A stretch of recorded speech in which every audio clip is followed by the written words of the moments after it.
This is the Conscious Economics Podcast, a space where we explore topics that impact the way we live and work. I'm your co-host, Asil Al-Baba, a financial therapist and the CEO of Conscious Economics. And I'm your co-host, Rhiannon Roseland. I'm a serial entrepreneur, best known as the president and CEO of the Economic Club of Canada, but also the co-founder of Conscious Economics. And we are here to really dive deep into a movement that explores a new kind of economy that values people and the planet in harmony with the way that we make profit, and of course includes art. What's up, everybody? This is the Conscious Economics Podcast. I'm your host, Rhiannon Roseland. And I'm your host, Asil. But guess what? As you can see, we're not alone today. We have one of our own.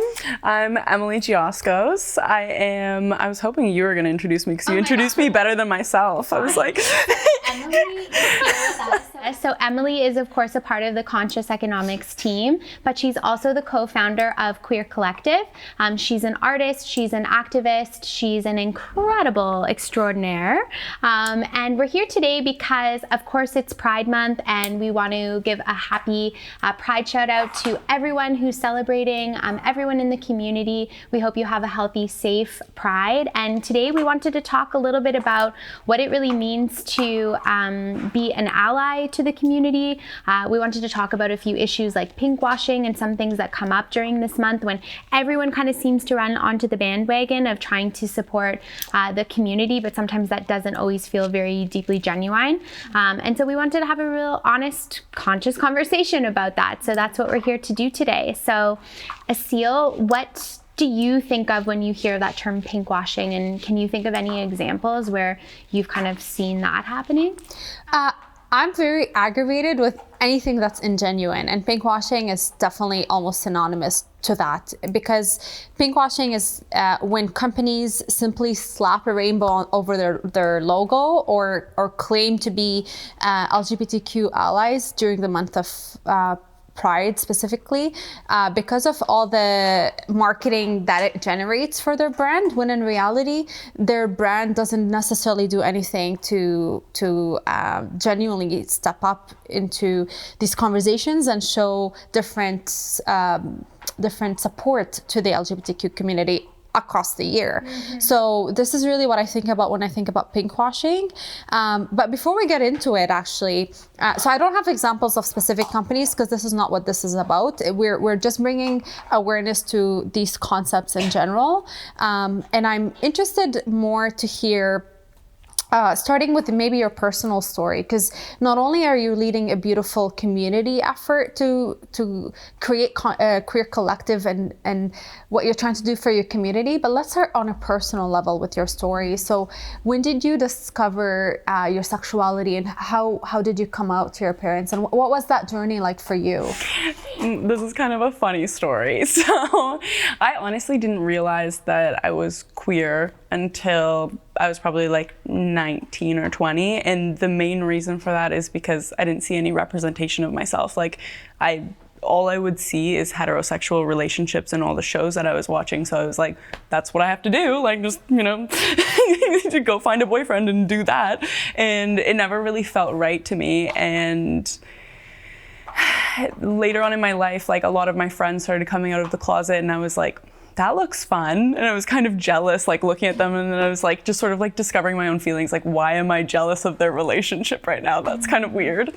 So looking back on that, when I finally came out to my parents and everything, that's sort of the moment that made me want to start Queer Collective, which it's all about creating accurate and positive digital representation.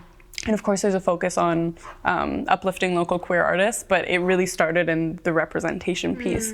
And that's because I want people who are growing up now to have the representation that I didn't have, and just be able to realize it's like, we're not the first people paving this road. So why are each of us having to like do so much work to figure out who we are? Does that make sense? It makes such deep sense. And as soon as I met you and your co-founder and heard about the initiative, like it resonated so deeply with me in terms of what you were trying to do and what you were trying to achieve. And I think you do such a beautiful job in achieving that mission. And it's so special for us to be able to sit down with you today and chat about this, especially on Pride Month. So for me, when I think about pinkwashing, it really comes back down to this economic agenda. And that's why I think that this is important that we talk about this, because in the end of the day, a lot of organizations and a lot of brands are positioning themselves now as, you know, social justice champions and all about equity and inclusion. And I'm not saying there's not genuine support out there. There is, but there is a lot of, you know, of a marketing agenda of wanting to bring more success and financial success into their organizations. What's the line, or what's the balance for you? Like, how would you determine if a brand is truly and accurately supporting the community, or if it feels like it's a pinkwashing kind of opportunity grab? How do you define that? I think that's a good question. And honestly, my biggest problem with brands coming into it, I think we see it the most at Pride, where that's just like the easiest place for these companies to just go and market and like throw their money at Pride. But I find it really disingenuous when they put themselves in the center of attention, if that makes sense. Like, there's some companies that'll come into the Pride Parade and their whole float, and they have all their employees there, and they take like 5 minutes of the whole parade. Does that make like, yeah. And then you're watching and it just feels like a whole corporate parade, and none of it feels like you're seeing your community in it anymore. And what I feel would be the nicest to see is them funding a company, like a community organization like Queer Collective, to create our own float and put your logo on it, you know what I mean? And like, you're uplifting the community and you're actually like putting your money into the places that are funneling back into the community instead of just making yourself look good. Yeah. I just recalled something really interesting. In my experience in one of my corporate jobs, I was one of the champions of diversity and inclusion in my team. So I was invited to this panel discussion with other members of different departments. And I really want to bring this up because I'm interested to hear your opinion on it. And in the conversation, they were talking about, I was in a client-facing role, so not only do I have a lot of conversations with my colleagues, but I'm also seeing a lot of people from the community. The question was, do you even bring it up? Do you even ask the question if somebody is like, do you even address that at work? Or is it okay to talk about if somebody's gay, or ask them that question or whatnot? And my opinion on it at that time was, why not? Because why, for example, if somebody is Black, I'm not going to come and say, I refuse to see color. I want to acknowledge that you are a Black person and that your experience will forever be different because you're a Black person. And I want to actually come from a curious mindset and understanding what that may look like for you. So similarly, as a gay person, I would love to learn about the obstacles you may experience, about certain struggles that you would witness that a heterosexual person may never understand. And this was sort of the point I was making, particularly because I love engaging and very deep, authentic conversations. I never wanted to just pretend something is not there because it's uncomfortable to talk about. And first of all, why is it even uncomfortable to talk about it? So give me your perspective on that.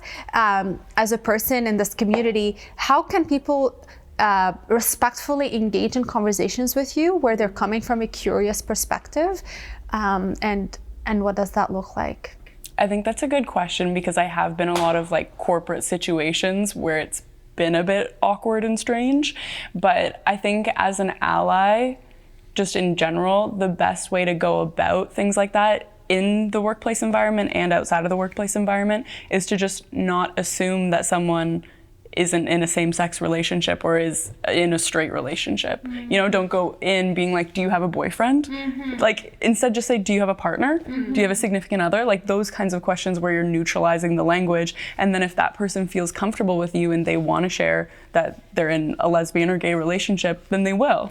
But another piece I wanted to put in there too is the same goes with gender too, where it's like putting your pronouns in your email signature, or just asking people, what are your pronouns, and normalizing that. Because I've had a conversation with a friend's dad who runs probably like a medium-sized company. He was like, oh, well, there's no non-binary or transgender people here, so it doesn't matter if we're saying that or not. Like, why would we do that? But the point is that you're welcoming people into your environment, and you're creating that atmosphere where you're like welcoming people to be themselves, because you don't know if you have the person in your workplace or not. Well, and also maybe that's the case right now, that he doesn't have that kind of representation, but if he doesn't do something about, like you said, just welcoming that new policy change, he may never have somebody working for him if that is not the open environment that he's setting. So I do see how important that is, and I'm so thrilled to see that has become so normalized more and more. I'm seeing in signatures people just identifying their pronouns, and I do think that is such a evolution for us, and it's about time, and I think it's great. So what else makes a great ally, I guess? And I've always kind of been told that it's not up to us to call ourselves allies. Like, it's up to the community to determine whether or not we are an ally, and it's for them to decide. So it's not something like, I never reference myself as an ally because it's not really my decision, you know? So what else would classify or qualify for those that are listening and interested and want to support the community?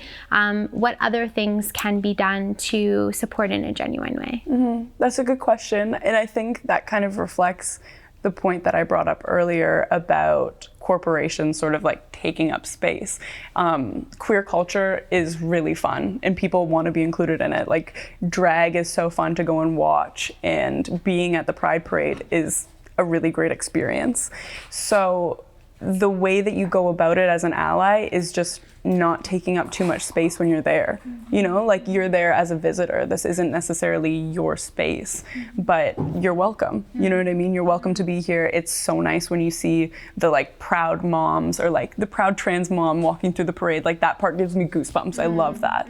But it's just about kind of knowing and supporting someone while you're there.